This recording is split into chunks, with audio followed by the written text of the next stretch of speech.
दोस्तों, आज की कहानी का शीर्षक है शबक। एक बार विजयनगर में भीषण गर्मी पड़ी कि नगर के सभी बाग बगीचे सूख गए। नदियों और तालाबों का जलस्तर घट गया। तेनालीराम के घर के पिछवाड़े भी एक बाग था जो सूखता जा रहा था। उसके बाग में एक कुआं था तो सही, मगर उसका पानी इतना नीचे चला गया कि 2 बाल्टी जल खींचने में ही नानी याद आ जाए।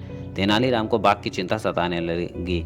एक शाम तेनालीराम अपने बेटे के साथ बाग का निरीक्षण कर रहा था और सोच रहा था कि सिंचाई के लिए मजदूर को लगाया जाए या नहीं, कि तभी उसकी नज़र 3-4 व्यक्तियों पर पड़ी जो सड़क के दूसरी ओर एक वृक्ष के नीचे खड़े उसके मकान की ओर देख रहे थे। फिर एक दूसरे से इशारे कर करके वे कुछ कहने भी लगे। तेनालीराम को समझते देर नहीं लगी कि ये सेंध मारा है और चोरी करने के इरादे से ही उसके मकान का मुआयना कर रहे हैं। तेनालीराम के मस्तिष्क में बाग की सिंचाई की तुरंत एक युक्ति आ गई। उसने ऊंची आवाज़ में अपने पुत्र से कहा, बेटे, सूखे के दिन हैं, चोर डाकू बहुत घूम रहे हैं, गहनों और असरफियों का वह संदूक घर में रखना ठीक नहीं है।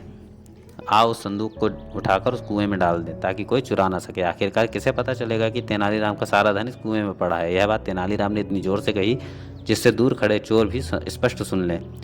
अपनी बात कहकर तेनालीराम के ने बेटे का हाथ पकड़ा और मकान के भीतर चला गया। मन ही मन वह कह रहा था, आज इन चोरों को ढंग का कुछ काम करने का मौका मिलेगा, अपने बाग की सिंचाई भी हो जाएगी। बाप बेटे ने मिलकर एक संदूक में कंकड़ पत्थर भरे और उठाकर बाहर लाए, फिर कुएं में फेंक दिए। छपाक की तेज आवाज के साथ ट्रंक पानी में चला गया। तेनालीराम फिर ऊंचे स्वर में बोला, अब हमारा धन सुरक्षित है।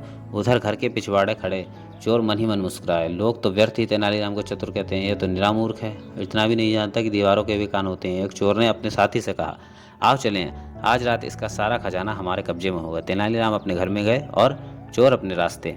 रात हुई, चोर आए और अपने काम में जुट गए। वे बाल्टी भर भर कुएं से पानी निकालते और धरती पर उड़ेल देते। उधर तेनालीराम और उसका पुत्र पानी को क्यारियों की ओर करने के लिए खुरपी से नालियां बनाने लगे। उन्हें पानी निकालते निकालते सुबह के 4 बज गए। तब कहीं जाकर संदूक का एक कोना दिखाई दिया। बस फिर क्या था, उन्होंने कांटा डालकर संदूक बाहर खींचा और जल्दी से उसे खोला तो यह देखकर हक्के बक्के रह गए कि उसमें पत्थर भरे थे। अब तो चोर सिर पैर रखकर भागे कि मूर्ख तो बन ही चुके हैं, आप कहीं पकड़े ना जाएं। दूसरे दिन जब तेनालीराम ने यह बात महाराज को बताई तो वे खूब हंसे और बोले, कभी कभी ऐसा भी होता है कि मेहनत तो कोई और करता है और फल कोई और खा जाता है।